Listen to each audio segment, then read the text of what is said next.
Conor McGregor came out with Proper 12. Boom, it was a $600 million deal. And The Rock had Teremana Tequila, which is now worth like $4 billion. Kylie made the front of Forbes as a billionaire, and she was 20. Mr. Beast, he will be a centibillionaire. Right now, the entire economy has shifted. The last century was a century about power. And when I say power, I mean like energy.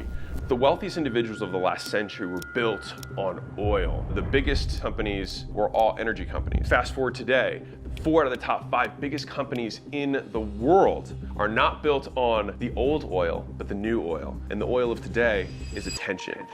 Rise in teens on TikTok. The thing that is being pumped and drilled every day is the attention of the masses. You have 24 hours a day that your ears are open. You have 24 hours a day that your eyes are open. And so the idea is, how can we capture as many of those hours from as many people as possible, and the war for our minds? For me, the stuff is all about like helping people connect. The total amount of attention that exists is every human's eyes and ears collectively 24 hours a day. That is the pie, and they're fighting for it. People who are creating the platforms that other companies can come and drill, they're basically the digital landscape. They've enveloped the world. They're literally buying up the real estate of the collective attention that exists. The oil tycoons had to go and buy a state, negotiate, haggle with the farmer to get his things. The new world today, they don't need to haggle with anyone. They just take it. Scarce resources are the things that are the most valuable. And so oil was the scarce resource. And now attention is the scarce resource. And so that's why attention is the new oil. A friend of mine, Ryan Fisher, just showed me a clip on his phone of a podcast that I did with him. And this is when I wasn't really, actually I didn't do any podcasts. I wasn't doing any speaking stuff. Like all I was doing was building Jim Lunch and Prestige Labs. I was like, screw content, just run ads. I don't want to be known. I want to be rich and unknown. It's funny because he was like, and now you're not doing that. I was very against it. And then what happened, Kylie made the front of Forbes as a billionaire, and she was 20. And at the time, I was 27, and I think I had taken home 17 million in income the year before. I was on pace to do like 13 to 15 that next year in terms of take home. And I thought like I was hot shit. And then this girl, who's 7 years younger than me, fucking crushes me in net worth, and I was like, wow. And so it was just this huge belief shift for me where I was like, what am I doing wrong?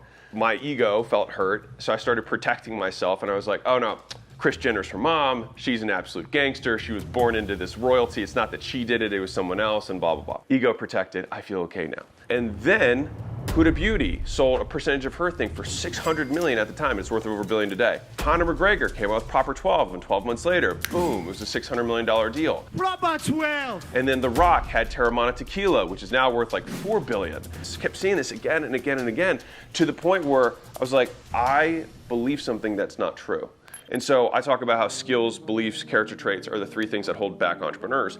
And this one for me was something that I believed about the world, and I was functioning as though, and it was not. I always try and find those things because they construct our reality, and we make our decisions based on the things that we believe to be true. And so I basically was walking through a reality that was not real.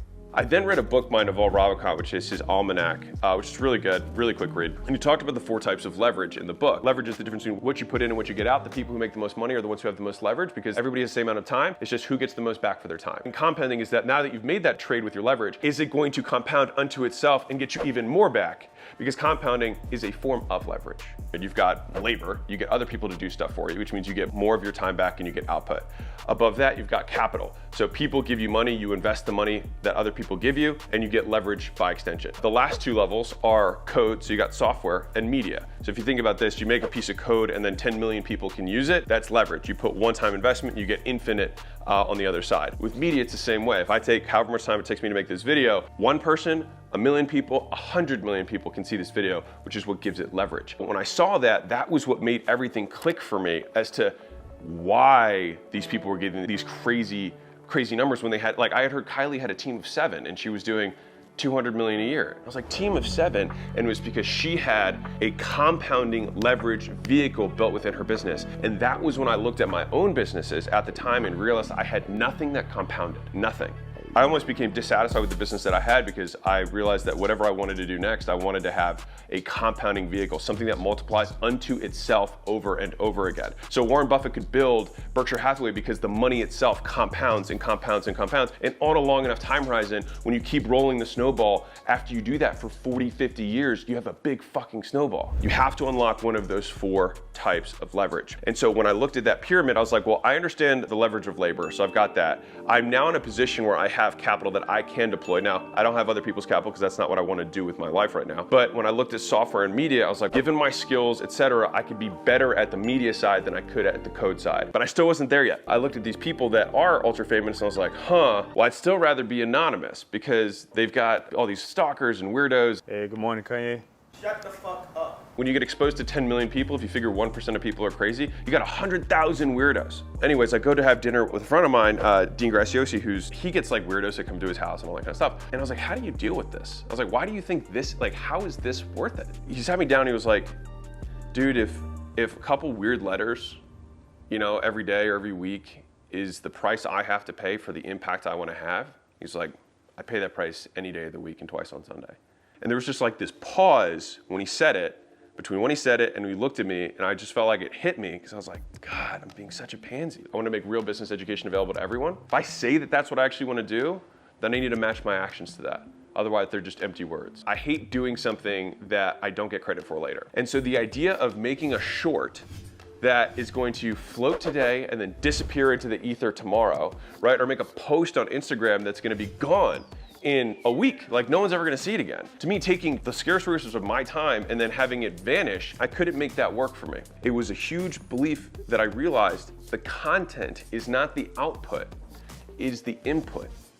The output is the audience, and the audience is what compounds. The audience is what sticks. You're gathering the scarce resource, and the audience is the thing that pumps attention over and over again. You've got Mr. Beast. I think he opened up a restaurant in a local area and had 10,000 people show up at a local restaurant. I don't think people realize that he's 24 and media compounds. I will make a prediction that he will be a centibillionaire. Not just a billionaire, but a centibillionaire. And so becoming a master of media is a huge way of creating leverage. Because if Kylie can just point, or Mr. Beast can just point, and then you have 100 million people who buy anything, you have $1 billion plus company. But once that shifted in me, I'd stop seeing it as a waste because I thought if I got one more person who's gonna see this short or see this long or see this post or see this tweet or see this whatever, that was the point. The reason Huda, The Rock, Conor McGregor, Kylie were able to translate their attention into money, one, they spent a long time building it, right? And amassing that attention because they knew that the moment they did decide to monetize it, it was right there.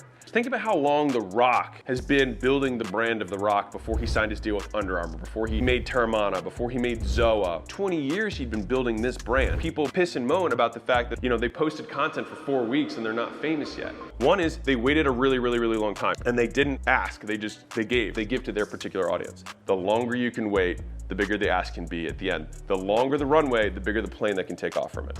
The next thing is that the thing they chose to monetize from was on brand. This is something that their audience already dug. The Rock signing the deal with Under Armour makes complete sense because fitness is a core part of his brand. It's about drive, it's about power. We stay hungry, we devour. Like all of that is something that Under Armour wanted to tap into to associate their brand with. The biggest brands that exist come from the endorsements of celebrities. We can't be Kim Kardashian. A girl can't be Kim. So Kim is the ultimate status. Then Dolce & Gabbana signs Kim and says, wear our shit. People then see the status that Kim has and associate it with Dolce & Gabbana. And then little lady who's got money and doesn't have status trades her money for the bag that she can associate with Kim to get the status. That's the game. Let's look at LeBron and Nike. They wanted to sign him because they figure he is going to be iconic. He is iconic, right? And they wanted to associate Nike, victory, with somebody who's victorious. Because a brand can't be victorious in and of itself. It's not a person. And so they got to find the people who embody the spirit and the values of their brand. They make the endorsement, people make the association in their mind, and then they buy the brand to get the association of the thing they could never do but always aspire to. The people who are the most famous, you look at Rogan, right? He's got UFC. He's also a really amazing comedian and loves the comedy community. Fitness and biohacking and supplements and all, and like brain stuff. He loves all that stuff. Aliens and UFOs. And these are all totally different, but the more dimensions that someone can go deep on, the more they'll get an audience from comedy, and then they'll cross-pollinate them with fighting.